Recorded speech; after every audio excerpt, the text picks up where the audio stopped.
So student, आज की class में हमें देखना है मोड लेआउट टैब कमांड्स। हमें कुछ लेआउट टैब कमांड्स के बारे में देखना है, यानी कि यहाँ पे कुछ कमांड बटन दिए गए हैं और इनके फंक्शन दिए गए हैं। तो एक एक करके इनके बारे में देख लेते हैं। जैसे पहला है chart element, helps you to select a particular chart element, click on the drop down arrow and select an element from the list. यानी ड्रॉप डाउन में से हम एक एलिमेंट को सिलेक्ट करेंगे और ये हेल्प करता है कि चार्ट एलिमेंट को सिलेक्ट करने के लिए। Second, format selection produces a dialog box to allow you to format the selected chart element. अगर किसी चार्ट एलिमेंट को किसी भी तरह का मॉडिफाई यानी उसमें कुछ मॉडिफिकेशंस करने हैं या उसको एडिट करना है तो इसके लिए हम फॉर्मेट सिलेक्शन बटन का यूज करेंगे। Picture allows you to insert a picture on the chart. अगर हम अपने चार्ट में पिक्चर को ऐड करना चाहते हैं तो पिक्चर ऑप्शन का यूज करेंगे। शेप्स सेम ऐसे ही, अगर हम अपने चार्ट में शेप का यूज करना चाहते हैं तो शेप ऑप्शन को सिलेक्ट करेंगे। टेक्स्ट बॉक्सेस, अगर हम अपने टेक्स्ट बॉक्स को यूज करना चाहते हैं कुछ टेक्स्ट राइट करने के लिए तो टेक्स्ट बॉक्स ऑप्शन का यूज करेंगे। चार्ट टाइटल, हम अगर अपने चार्ट के टाइटल को देना चाहते हैं या रिमूव करना चाहते हैं तो चार्ट टाइटल। और सेम ऐसे ही एक्सेस टाइटल, यानी कि हम अपने एक्स और वाई एक्सेस के लिए उसकी पोजीशन को सेट करना चाहते हैं या एक्सेस टाइटल को ऐड या रिमूव करना चाहते हैं तो इस ऑप्शन पे आएंगे। जैसा कि हमने लास्ट वीडियो में देखा भी था कि हम इसको किस तरीके से ऐड करते हैं। मैं आई बटन पे उस वीडियो का लिंक दे दूंगा, अगर आप नहीं देख पाए तो आप उसको देख सकते हैं। Legend command button gives you option to add, remove and position of the chart legend. अगर हम लीजेंड के पोजीशन को चेंज करना चाहते हैं या लीजेंड को ऐड या रिमूव करना चाहते हैं तो उस सिचुएशन में हम लीजेंड कमांड बटन का यूज करेंगे। Next, data labels give option to show actual data values with the data series. अगर हम डेटा सीरीज के साथ एक्चुअल वैल्यू को डिस्प्ले करना चाहते हैं तो डेटा लेबल्स का यूज करेंगे। Data tables adds a data table to the chart. अगर हम अपने चार्ट पे डेटा टेबल को ऐड करना चाहते हैं तब इस बटन का यूज कर देंगे। Axes give option to change the formatting and layout of the axes. Axes के लेआउट को और उस पर फॉर्मेटिंग करनी हो तो एक्सेस ऑप्शन का यूज करेंगे। Grid lines helps to show और hide grid lines on the chart. Chart में से ग्रिड लाइंस को शो करना है या हाइड करना है तो इसके लिए हम जो है ग्रिड लाइन ऑप्शन का यूज करेंगे। You can also select individual chart elements manually by clicking on them in the chart. The name of the selected element will be automatically appear in the chart element box. अगर हम चाहें तो chart के किसी भी element को manually change कर सकते हैं। इसके लिए हमें क्या करना होगा, उस एलिमेंट को सिलेक्ट करना होगा। जैसे ही सिलेक्ट करेंगे वो ऑटोमेटिक एक्टिव हो जाएगा और हम वहाँ से जो है उसको या तो ऐड या रिमूव या अपने हिसाब से उसकी पोजीशन या जिस तरह के उसको मॉडिफिकेशंस करने हैं उसको हम मॉडिफाई कर सकते हैं। Next heading, formatting the chart. We can change the formatting of the individual charts elements like chart area, chart title, plot area, legends, data labels and so on using the commands और option given in the chart tools format tab. यानी कि हमारे Excel sheet में format tab के chart tools group में अलग अलग option यानी कमांड दिए हुए हैं जिसके बेस पे हम अपने चार्ट का chart area, title, plot area, legends, titles, axes के टाइटल, चार्ट का टाइटल, इस तरह के जो भी हमारे कमांड्स हैं उनके थ्रू जो है हम इसमें चेंजेस कर सकते हैं। तो ये किस तरीके से होगा, इसके जनरल स्टेप्स दिए हुए हैं, उसको पहले देख लेते हैं। Click on the chart element that you want to format.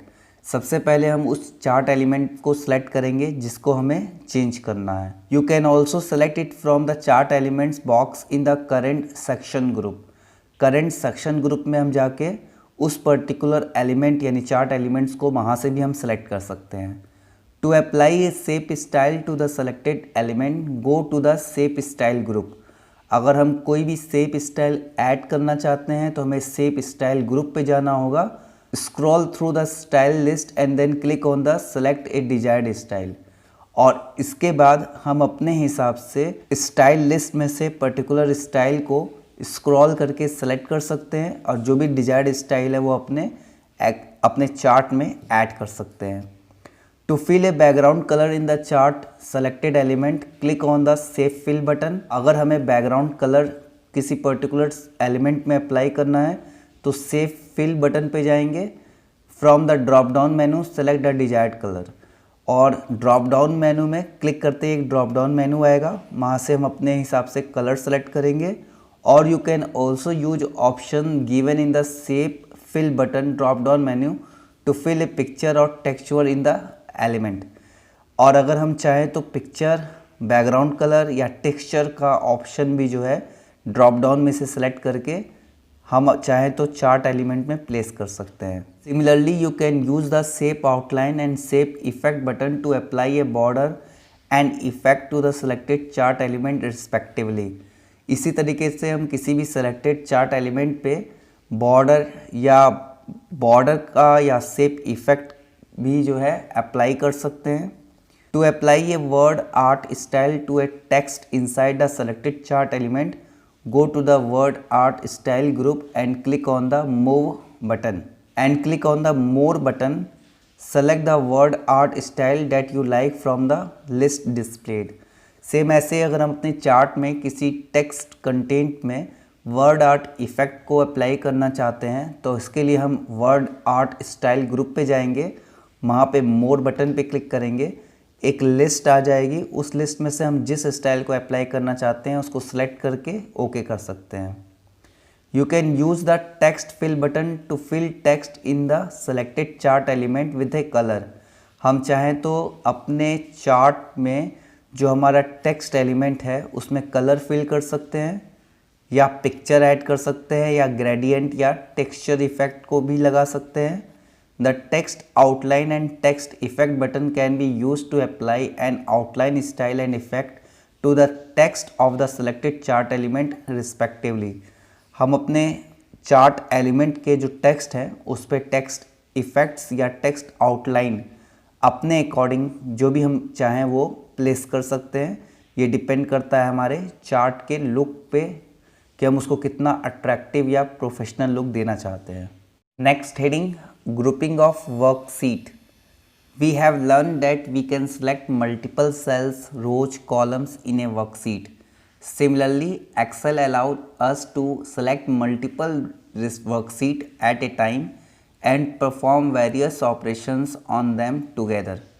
जैसे कि हम एक्सेल में मल्टीपल सेल, रो और कॉलम को हम सेलेक्ट करके उस पर ऑपरेशन परफॉर्म करते हैं, सेम उसी तरह हम अपने एक्सेल की फाइल में मल्टीपल वर्कशीट को भी एक बार में ही सेलेक्ट करके उस पर ऑपरेशन यूज कर सकते हैं, या अपने हिसाब से जो है उस पर अलग अलग ऑपरेशन परफॉर्म कर सकते हैं। अब हम अगर मल्टीपल वर्कशीट्स को यूज करना चाहते हैं तो इसका तरीका क्या है, स्टेप देख लेते हैं। Click on the first sheet tab to select the first worksheet. सबसे पहले सीट टैब पे जाएंगे, उस सीट पे जिसको हम सबसे पहले सेलेक्ट करना चाहते हैं। Hold down the control key and click on the sheet tabs that you want to select one by one. इसके बाद हम कंट्रोल की प्रेस करके उन सीट्स को सेलेक्ट करेंगे जिनको हम उसके बाद ऐड करना चाहते हैं। To select data on all these sheets press control A key from the keyboard. इन सीट्स के सभी डेटा को कॉपी करने के लिए हम कंट्रोल ए की प्रेस करेंगे। After selecting the data you can perform any operation on it like font formatting, copying and moving data, deleting data, adjusting page layout, inserting picture और applying a background colour to all the worksheet. इसके बाद हम जब data को select कर लेंगे तो हम अपने हिसाब से अलग अलग ऑपरेशंस जैसे फॉन्ट की फॉर्मेटिंग, डेटा को कॉपी या मूव करना, डिलीट करना, एडजस्ट करना, पिक्चर या वर्ड आर्ट इफेक्ट को ऐड करना, बैकग्राउंड चेंज करना, इस तरीके से हम हर तरह के ऑपरेशंस को उस पर अप्लाई कर सकते हैं। तो स्टूडेंट, उम्मीद करता हूँ कि आज की क्लास आपको समझ में आई होगी। अपनी ऑनलाइन स्टडी को इसी तरीके से कंटिन्यू रखिए, अपनी पढ़ाई को फोकस रखिए, स्वस्थ रहिए, सुरक्षित रहिए। धन्यवाद।